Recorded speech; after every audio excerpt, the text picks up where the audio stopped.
Dear students, जैसे कि आपको पता है कि हम first year chemistry chapter number 2 atomic structure पढ़ रहे हैं और आज मैं लेके आया हूँ लेक्चर नंबर 14 और आज के लेक्चर में हम डिस्कस करेंगे अबाउट क्वांटम नंबर के बारे में कि what is quantum number.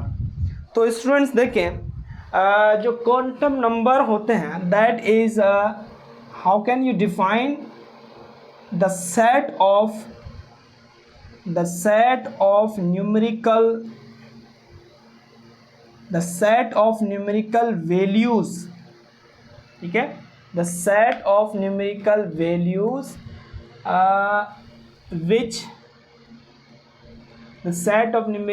values which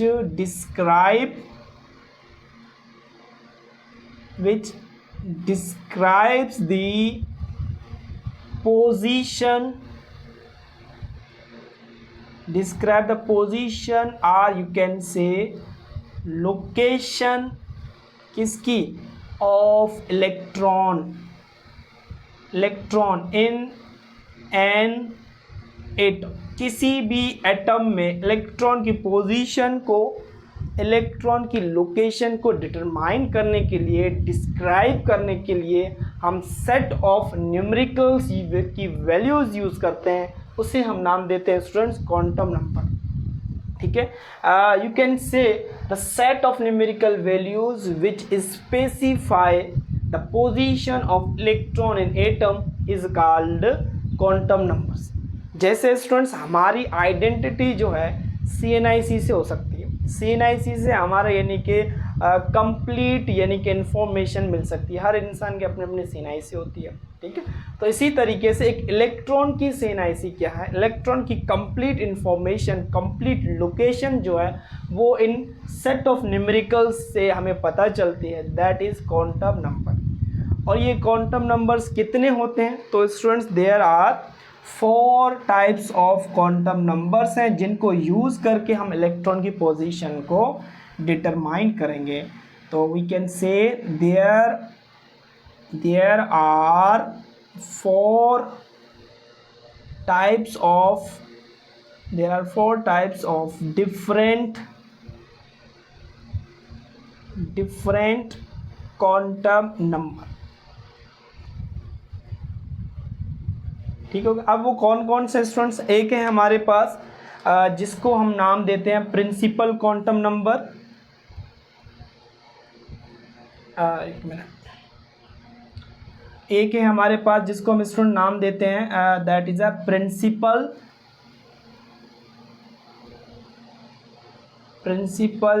quantum number, ठीक है। और जो सेकंड है that is called azimuthal quantum number, azimuthal quantum number. और जो थर्ड है student that is called magnetic quantum number. और जो फोर्थ वन है that is spin quantum number, spin quantum. ये 4 टाइप्स ऑफ क्वांटम नंबर हैं जो हमें इलेक्ट्रॉन की पोजीशन बताएं। अब स्टूडेंट्स ये जो स्टार्ट वाले जो 3 हैं दे आर दी सॉल्यूशन। ये कहाँ से आए हैं? तो they are the solution of Schrodinger wave equation. Schrodinger की जो वेव इक्वेशन है ये 3 नंबर्स उसकी सॉल्यूशन है, ठीक है। प्रिंसिपल, एजीम्यूथल, मैग्नेटिक, ये जो 3 क्वांटम नंबर है they are the solution of Schrodinger wave equation for hydrogen atom. तो हाइड्रोजन एटम के लिए श्रोडिंगर वेव इक्वेशन का जो सॉल्यूशन आता है वो ये 3 नंबर वहाँ से ड्राइव हुए हैं, ठीक है स्टूडेंट्स, इन तीनों को। अब हम पढ़ते हैं कि प्रिंसिपल क्वांटम नंबर क्या है हमारे पास, व्हाट इज प्रिंसिपल क्वांटम। तो देखें स्टूडेंट्स, प्रिंसिपल क्वांटम नंबर को डिफाइन करने के लिए और समझने के लिए यहाँ पर हमारे पास प्रिंसिपल क्वांटम नंबर, देखें स्टूडेंट ये प्रिंसिपल नहीं है, प्रिंसिपल जो स्कूल का यानी कि जैसे होता है प्रिंसिपल, तो ये भी एक हेड है, सारे क्वांटम नंबर का क्या है, हेड है। और इस प्रिंसिपल क्वांटम नंबर को हम कैसे रिप्रेजेंट करते हैं, तो it is represented by small N. Small N से इसको रिप्रेजेंट किया जाता है। और इसकी जो वैल्यू होती है स्टूडेंट्स, दैट एन की, that is a start from 1 2 3 4 up to infinity. ठीक है। और ये प्रिंसिपल क्वांटम नंबर हमें किसके बारे में बताता है, तो it tells us about the shell, या आप कहें ऑर्बिट, या फिर इस ऑर्बिट को आप कह सकते हैं स्टूडेंट्स एनर्जी लेवल। तो ये हमें एनर्जी लेवल, ऑर्बिट और शेल के बारे में बताता है। ठीक है। और इसकी वैल्यू जो है वो 1 2, और इस वैल्यू को 1 2 3 एंड अप टू इन्फिनिटी हो सकती है ना स्टूडेंट। तो इस वैल्यू को हम कहते हैं कि it's value is in a non zero positive integers के अंदर आती है, नॉन ज़ीरो पॉजिटिव इंटीजर्स। ठीक है। अब प्रिंसिपल क्वांटम नंबर हमें क्या बताता है, इसकी एप्लीकेशंस क्या हैं। अब हम मूव करते हैं applications of principal quantum number की तरफ। तो सबसे पहली एप्लीकेशंस, एप्लीकेशन यूज़ क्या है, तो स्टूडेंट देखें, प्रिंसिपल क्वांटम नंबर को यूज़ करके हम बता सकते हैं रेडियस ऑफ ऑर्बिट।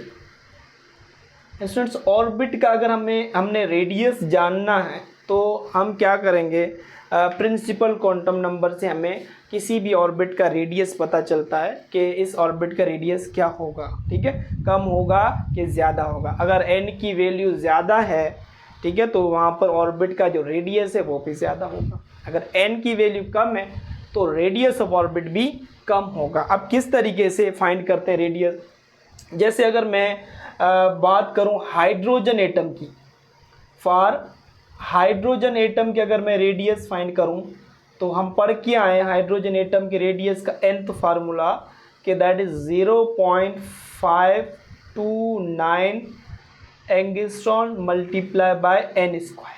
ये प्रिंसिपल क्वांटम नंबर का स्क्वायर है। ठीक है, तो उससे मल्टीप्लाई करेंगे इस टर्म को तो हमें रेडियस फाइंड हो जाएगा। अब सपोज करें मैं आपसे कह रहा हूँ कि मुझे हाइड्रोजन एटम के सेकंड ऑर्बिट का रेडियस बताएं।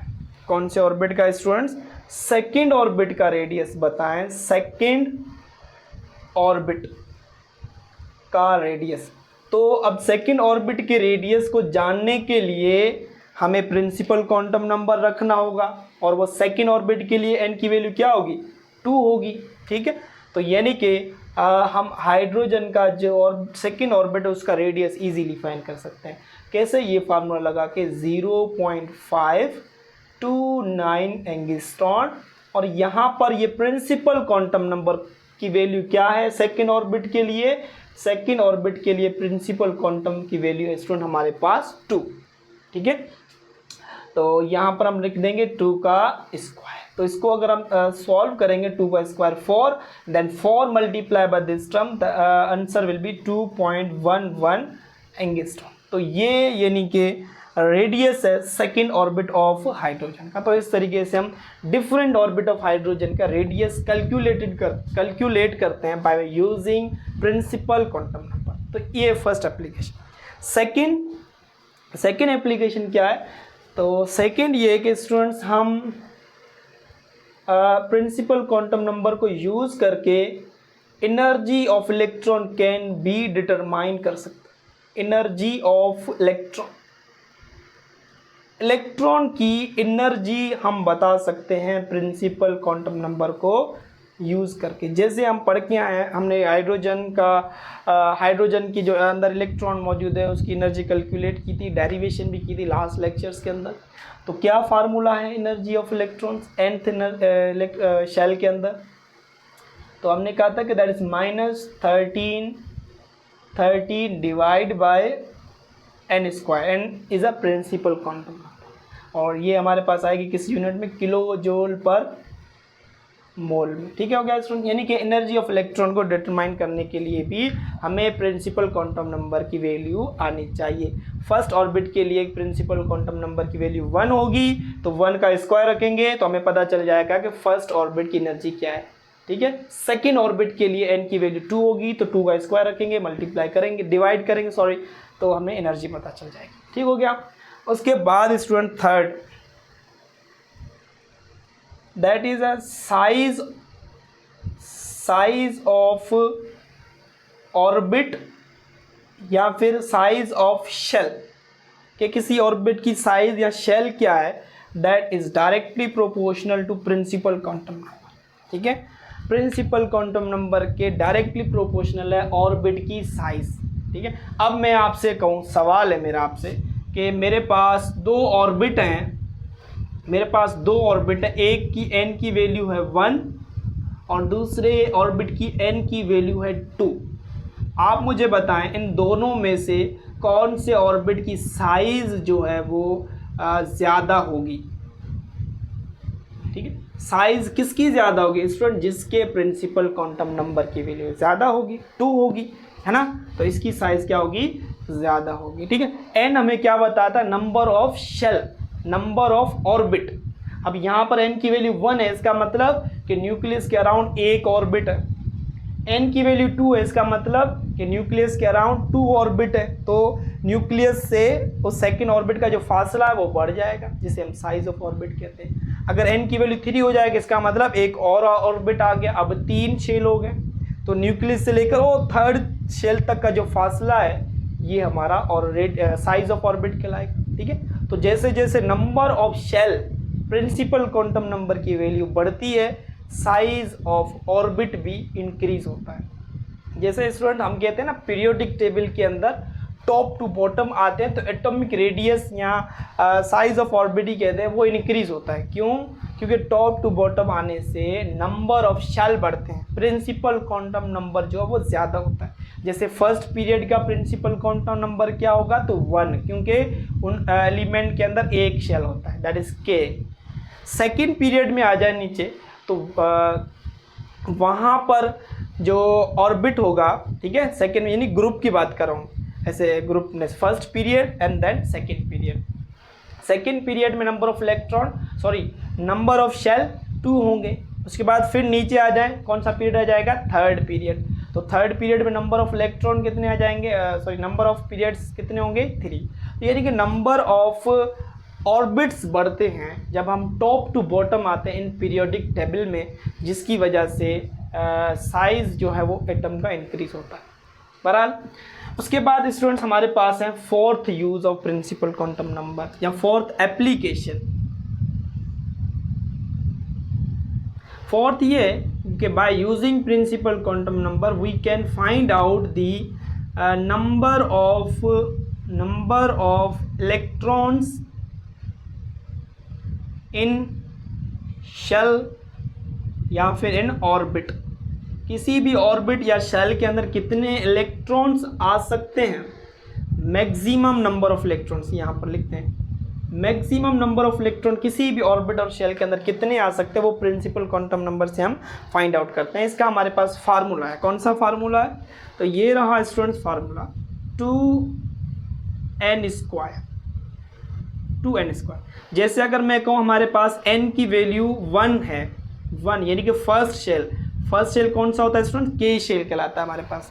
तो इसके अंदर नंबर ऑफ इलेक्ट्रॉन्स कितने आएंगे, तो यहाँ पर n की जगह आप 1 पुट करेंगे, 1 का स्क्वायर लेंगे और 1 का स्क्वायर 1 और 2 से मल्टीप्लाई करेंगे, तो आंसर क्या आएगा, दैट शुड बी 2 इलेक्ट्रॉन्स। यानी कि k शेल के अंदर फर्स्ट ऑर्बिट के अंदर नंबर ऑफ मैक्सिमम इलेक्ट्रॉन 2 आते हैं। इसी तरीके से अगर n की वैल्यू स्टूडेंट हमारे पास 2 है, प्रिंसिपल क्वांटम नंबर की वैल्यू 2 है, यानी कि कौन सा शेल है, सेकेंड शेल को हम L कहते हैं।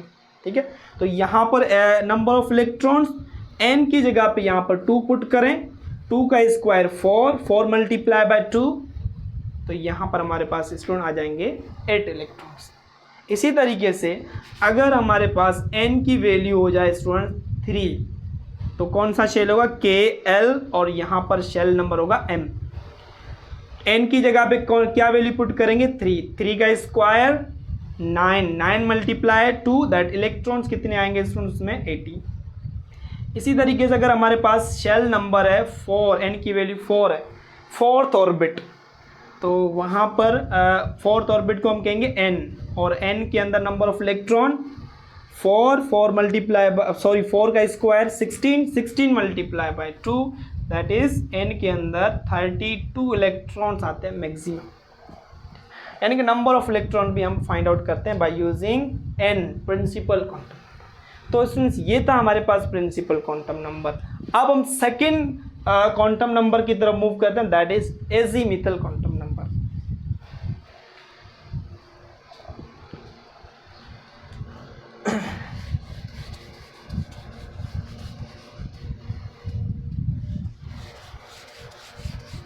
अब देखें स्टूडेंट, सेकंड जो है हमारे पास azimuthal quantum number that give us idea about सब शेल।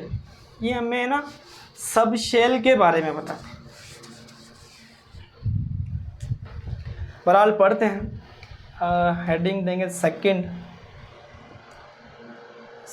क्वांटम नंबर है हमारे पास, और जिसे हम कह रहे हैं स्टूडेंट एजीम्यूथल।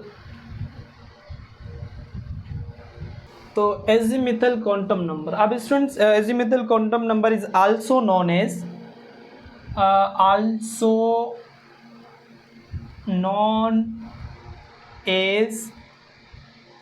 एंगुलर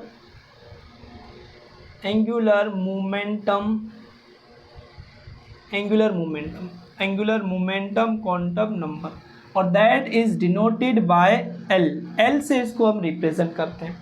और इसकी जो वैल्यू होती है स्टूडेंट्स वो 0 से स्टार्ट होती है, 0 1 2 3 ऐसे, ठीक है। और इसको हम लिखते हैं एल की जो फार्मूला है दैट इज n-1 करके लिखते हैं, n-1। अब देखें एस, यहाँ पर हमारे पास ये जो ज़ीरो वैल्यू है that is for the, zero जो वैल्यू आती है वो किस सबशेल के लिए, that is S subshell. S subshell के लिए एल की वैल्यू क्या आती है स्टूडेंट्स 0, और 1 जो है ये पी सबशेल के लिए एजीमिथल क्वांटम नंबर की वैल्यू आती है 1। इसी तरीके से जो 2 है that is a D subshell. D subshell के लिए एजीमिथल क्वांटम नंबर की वैल्यू 2 होती है, और 3 जो है that is F subshell. F subshell के लिए 3 होती है, ठीक है।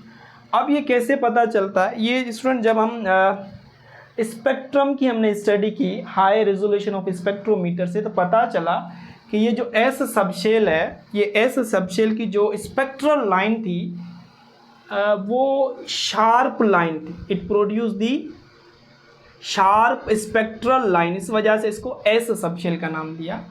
और P subshells they are produce the principal spectral line, and the D subshell they are produce the diffused spectral line, and the F subshell they are produce the fundamental line। इस वजह से इन सबशेल को नाम दिया गया SPDF। तो number of subshells हमारे पास 4 ही हैं, SPDF। S के लिए एजीमिथल क्वांटम नंबर की वैल्यू 1 होती है, याद रखना। P के लिए स्टूडेंट्स S के लिए 0, P के लिए 1, और D के लिए 2, और F के लिए यहाँ पर हमारे पास 3 होती है, ठीक। ये एजीमिथल क्वांटम नंबर की वैल्यूज़ आपको पता होने चाहिए। बार बार बता रहा हूँ, S के लिए एजीमिथल क्वांटम नंबर हम 0 असाइन करते हैं, और P के लिए 1, D के लिए 2, और F के लिए 3 असाइन करते हैं। अब हम मूव करते हैं एप्लीकेशन की तरफ, applications of azimuthal quantum number. Applications में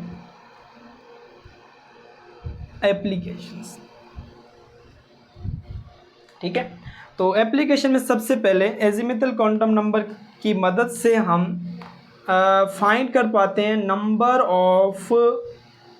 नंबर ऑफ सब शेल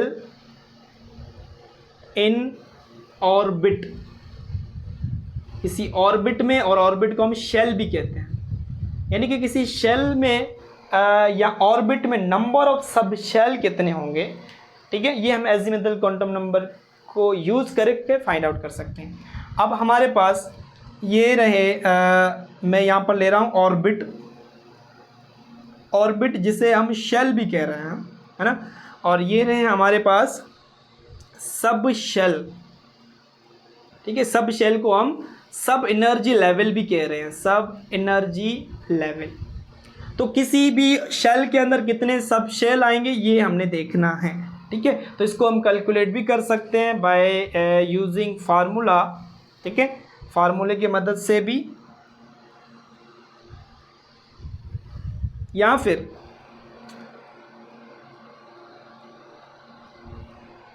हम ऐसे कह सकते हैं, देखिए हमारे पास जो सब ऑर्बिट है, या मैं शेल ले रहा हूँ, फर्स्ट शेल ले रहा हूँ, फर्स्ट शेल, जिसके लिए n की वैल्यू क्या होगी स्टूडेंट्स, फर्स्ट ऑर्बिट के लिए n की वैल्यू 1 होती है, और वो कौन सा होता है हमारे पास, k, ठीक है, k।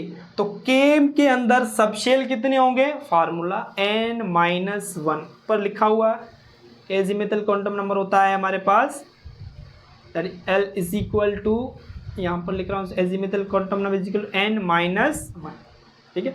तो L की वैल्यू कितनी आएगी, अगर हमारे पास फर्स्ट शेल होगा तो एजीमुथल क्वांटम नंबर की वैल्यू आएगी 1-1 दैट इज 0, ठीक है। तो एजीमुथल क्वांटम नंबर की वैल्यू कितनी आई, 0, अगर हमारे पास शेल कौन सा है, फर्स्ट। तो फर्स्ट शेल के अंदर जो सब शेल होगा वो एक ही होगा, और वो कौन सा है, S, ठीक हो गया।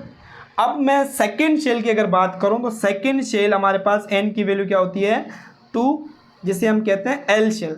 तो L शेल में number of orbit subshell कितने होंगे, तो यहाँ पर आप स्टूडेंट्स, यहाँ पर आप n की जगह पे कौन सी वैल्यू पुट करेंगे, तो n की जगह पे यहाँ पर आप पुट करेंगे 2, ठीक है, क्योंकि हम सेकेंड ऑर्बिट की बात कर रहे हैं। तो 2-1, तो आंसर क्या आएगा स्टूडेंट हमारे पास, 1, यानी कि अब एजीमुथल क्वांटम नंबर की जो वैल्यू है वो 1 है, यानी कि ये 1 तक है, 1 नहीं है, 1 तक, यानी कि यहाँ से लेकर एजीमुथल क्वांटम की वैल्यू 1 तक, 0 से स्टार्ट होती है 1 तक, 1 यहाँ पर जो आंसर आएगा वो 1 नहीं होगा, यानी कि उस डिजिट तक, ठीक है, यानी कि 0 से लेकर 1 तक। तो 0 में हमारे पास यानी कि एजीमुथल क्वांटम नंबर की वैल्यू 0 भी होगी और 1 भी होगी। 0 किसके लिए होगी, S के लिए, और 1 किसके लिए होगी, P के लिए। तो यानी कि सेकेंड शेल के अंदर, सेकेंड ऑर्बिट के अंदर नंबर ऑफ सब शेल्स कितने हैं, नंबर ऑफ सब शेल हमारे पास 2 आते हैं, ठीक है। तो यहाँ से आपको जाहिर हो रहा है, देख लूँ एक बार कैमरा में, हाँ ठीक है।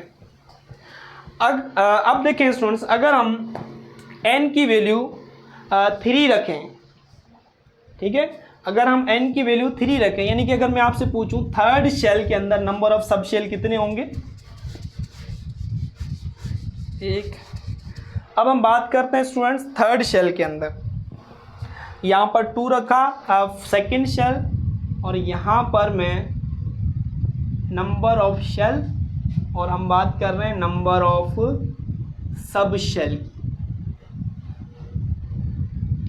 अब हमारे पास देखें नंबर ऑफ शेल जो है, सपोज करो थर्ड शेल है, n की वैल्यू 3, तो थर्ड शेल हमारे पास कौन सा होता है, KLM, m is a third shell. तो इसके अंदर सब शेल कितने होंगे, तो आप क्या करेंगे, एजीमुथल क्वांटम नंबर की वैल्यू फाइंड करेंगे, दैट इज n-1 होता है। n की वैल्यू कितनी है, 3 minus 1, that is answer is 2, यानी कि एजीमुथल क्वांटम नंबर की वैल्यू 2 तक है, 2 नहीं है, 2 तक, यानी कि 0 से लेकर यहाँ तक, यानी कि उसके अंदर 0, 1 और 2 आ रहा है। तो यहाँ पर एजीमुथल क्वांटम नंबर की एक तो वैल्यू हो जाएगी 0, और दूसरी हो जाएगी स्टूडेंट्स 1, और तीसरी हो जाएगी 2, ठीक है, 2 तक है ना, 0 से लेकर 2 तक, ठीक है। तो 0 जो सब शेल होता है वो किसके लिए होता है, 0 जो वैल्यू होती है वो S सब शेल के लिए, और 1 P के लिए, और 2 P के लिए, यानी कि सेकेंड शेल के अंदर number of subshell, third shell के अंदर नंबर ऑफ सब शेल कितने आएंगे, 3। वो कौन से होंगे, sp_d। इसी तरीके से अगर स्टूडेंट्स हमारे पास जो शेल है ऑर्बिट नंबर है वो 4 हो जाए, n की वैल्यू 4, कौन सा सब शेल, कौन सा शेल, n शेल। यहाँ पर सब शेल्स कितने होंगे, तो सब शेल के लिए स्टूडेंट्स आप एजिमुथल क्वांटम नंबर की वैल्यू निकालें n-1। अब n की वैल्यू कितनी है 4, 4 - 1 तो आंसर क्या आया 3। यानी कि अब एजिमुथल क्वांटम नंबर की वैल्यू 3 तक है। 3 तक का मतलब कि यहाँ से 0 से लेकर O3 तक, ठीक है। यानी कि एजिमुथल क्वांटम नंबर की वैल्यू 0 भी होगी, 1 भी होगी स्टूडेंट्स, और 2 भी होगी, और एजिमुथल क्वांटम नंबर की वैल्यू 3 भी होगी, ठीक है। तो 0 किसके लिए होगी, फॉर S सबशेल, 1 किसके लिए होगी, फॉर P सबशेल, और D और F 3F के। यानी कि अगर नंबर ऑफ शेल 4 होंगे तो सब शेल भी 4 आएंगे। यानी कि मैं ऐसा कह दूं कि number of shell is equal to number of subshell. First shell के अंदर एक सब शेल, सेकेंड शेल के अंदर 2 सब शेल, थर्ड शेल के अंदर 3 सब शेल, फोर्थ शेल के अंदर 4 सब शेल। हमने फार्मूले से भी यानी कि फाइंड आउट किया था, ठीक हो गया। ये फर्स्ट एप्लीकेशन। अब सेकेंड, अब देखें स्टूडेंट, सेकेंड एप्लीकेशन जो एजिमुथल क्वांटम नंबर की है वो ये है कि इसकी मदद से हम फाइंड आउट कर सकते हैं, we can find out the number of electrons in subshell, कि किसी भी सबशेल के अंदर नंबर ऑफ इलेक्ट्रॉन्स कितने आएंगे वो हम कैलकुलेट कर सकते हैं। कैसे कैलकुलेट करते हैं, देखिए हमारे पास फार्मूला है number of electron in subshell find करने का, दैट इज 2 × 12 + 1, ठीक है। इसको हम सिंप्लीफाई करके ऐसे भी लिख सकते हैं 4l + 2। तो ये फार्मूला है जिसकी मदद से हम number of electrons, maximum number of electron in a subshell find out करते हैं। अब सपोज करें हमारे पास, मैं कहूँ कि S सबशेल के अंदर मैक्सिमम इलेक्ट्रॉन कितने आएंगे, P के अंदर कितने आएंगे, D के अंदर मैक्सिमम इलेक्ट्रॉन्स कितने आएंगे, F के अंदर मैक्सिमम इलेक्ट्रॉन्स कितने आएंगे। तो आप इस फार्मूले के तहत number of electron find out कर सकते हैं। देखें अब S के लिए L की वैल्यू आपको आनी चाहिए। S के लिए L की वैल्यू क्या है यहाँ पर बताइए, कि एजिमुथल क्वांटम नंबर सबका पता होना चाहिए। S के लिए होता है 0, P के लिए एजिमुथल क्वांटम नंबर की वैल्यू होती है 1, और D के लिए 2, F के लिए 3, ठीक है। तो अगर हम S के अंदर नंबर ऑफ इलेक्ट्रॉन्स फाइंड करेंगे स्टूडेंट्स, तो यहाँ पर L की जगह पे क्या रखेंगे 0। तो जब हम यहाँ पे 2 × L करेंगे यहाँ पर 0, तो ये टर्म क्या हो जाएगी, सारी 0 टर्म हो जाएगी। बाकी 2 × 1 आंसर क्या आएगा स्टूडेंट्स, यहाँ पर हमारे पास आ जाएगा 2 इलेक्ट्रॉन्स, ठीक हो गया। 2 इलेक्ट्रॉन्स आएंगे S सबशेल के अंदर। अब P सबशेल के लिए, तो यहाँ पर आप L की जगह पे क्या वैल्यू पुट करेंगे 1, तो 1 × 2 सेम 2 रहेगा, 2 × 2 दैट इज 4 और +1 दैट इज 6 इलेक्ट्रॉन आंसर आएगा। इसको सॉल्व आउट कर लीजिएगा, 6 आएगा। अब D के लिए, तो यहाँ पर L की वैल्यू क्या रखेंगे स्टूडेंट्स, अब आप रखेंगे यहाँ पे L की वैल्यू 2, तो 2 × 4, 4 और 1 ये हो गया 5, 5 × 2 से, तो नंबर ऑफ इलेक्ट्रॉन्स हो जाएंगे D के अंदर 10, D के अंदर मैक्सिमम इलेक्ट्रॉन 10 आएंगे। इसी तरीके से यहाँ पर हमारे पास F के अंदर, तो F के अंदर L की वैल्यू 3, तो 3 रखें यहाँ पर, 3 × 2 6, 6 और 1 ये प्लस कर दें 7, 7 × 2 14 इलेक्ट्रॉन्स। ये number of electrons students in a subshell, ठीक है। तो S सबशेल के अंदर हमारे पास 2 इलेक्ट्रॉन, P के अंदर 6, D के अंदर 10 और F के अंदर 14 इलेक्ट्रॉन्स आते हैं मैक्सिमम। अब स्टूडेंट्स एक और सवाल, अगर हमारे पास कोई सपोज करो ऐसा सबशेल डिस्कवर हो गया जिसका हम नाम रख दिया FG सबशेल, ठीक है, और G सबशेल के अंदर अगर इलेक्ट्रॉन्स आपसे पूछें तो G सबशेल के अंदर नंबर ऑफ इलेक्ट्रॉन्स कितने होंगे। अब यहाँ पर एक बात नोट करें स्टूडेंट्स, यहाँ पर S और P के दरमियान एस में कितने थे 2 और पी में कितने हो गए 6, कितना डिफरेंस आया 4 इलेक्ट्रॉन्स का। पी में 6 है और डी में कितने 10, कितना डिफरेंस आया 4 इलेक्ट्रॉन्स का। यहाँ पर कितना डिफरेंस आया 4 इलेक्ट्रॉन्स का। ठीक है, तो अब एफ और जी के अंदर तो कितना डिफरेंस आएगा 4 का, यानी कि 14 में 4 प्लस कर दो तो ये हो जाएंगे 18 इलेक्ट्रॉन्स। ठीक है, अगर कोई और सबशेल आएगा तो 4 और प्लस कर देना है उसके अंदर इलेक्ट्रॉन्स। तो इस तरीके से सबशेल के अंदर ऐसे इलेक्ट्रॉन्स हम फाइंड आउट करते हैं। ये थी सेकंड एप्लीकेशन। अब हमारे पास है application number 3।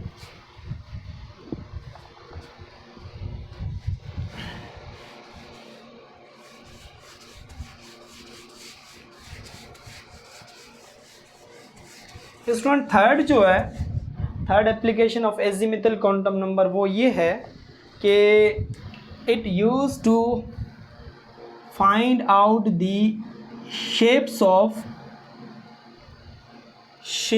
Of subshell, यानी कि एजीमुथल क्वांटम नंबर हमें शेप्स बताता है सब शेल की। ठीक है, कौन कौन से सब शेल्स है हमारे पास, जैसे S subshell, P subshell, D subshell और एफ, इनकी शेप्स के बारे में। एस की जो सबशेल एस सबशेल की जो शेप है that is S is a spherically symmetrical. ठीक है, स्फेरिकली सिमेट्रिकल होता है। स्फेरिकल यानी कुछ इस तरीके से, ये एस की जो ना इस तरीके से शेप होती है, दैट इज एस सबशेल।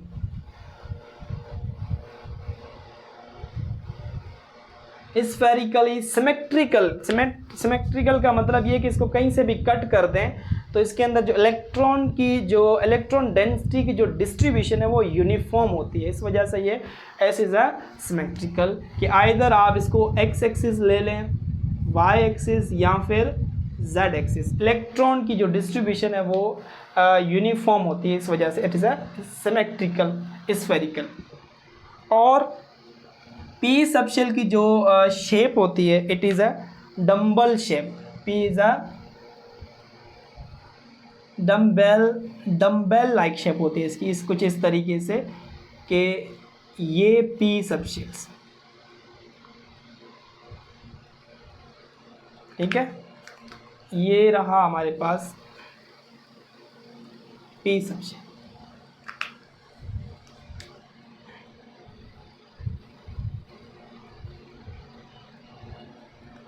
ये रहा हमारे पास, यानी कि 3 डम्बल्स ऐसे, यानी कि एक दूसरे के ऊपर अरेंज्ड हुए होते हैं। This is a shape of P subshell.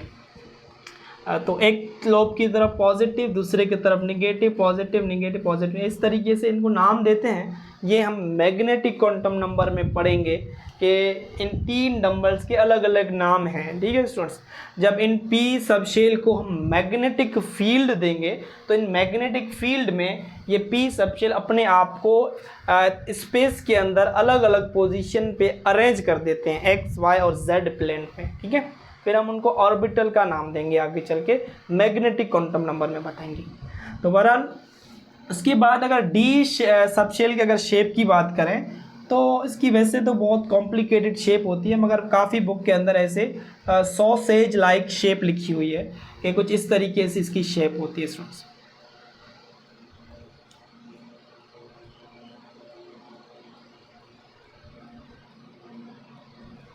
ठीक है, इस तरीके से। और एफ की जो subshell that is behind your course और बिहाइंड योर सिलेबस, तो इस वजह से बहुत ऑफ बुक के अंदर हमारे पास लिखी हुई है कि shape of subshell is a complicated shape होती है। इस वजह से फर्स्ट ईयर के कोर्स के अंदर शेप को एक्सप्लेन नहीं करते। तो ये था हमारे पास एजीमुथल क्वांटम नंबर जो हमें शेप ऑफ सबशेल बताता है, जो हमें number of electrons in subshell बताता है। ठीक है, जो हमें number of subshell in orbit भी बताता है, ऑर्बिट के अंदर कितने सबशेल्स हैं। तो ये हमारे पास सेकंड क्वांटम नंबर था एजीमुथल।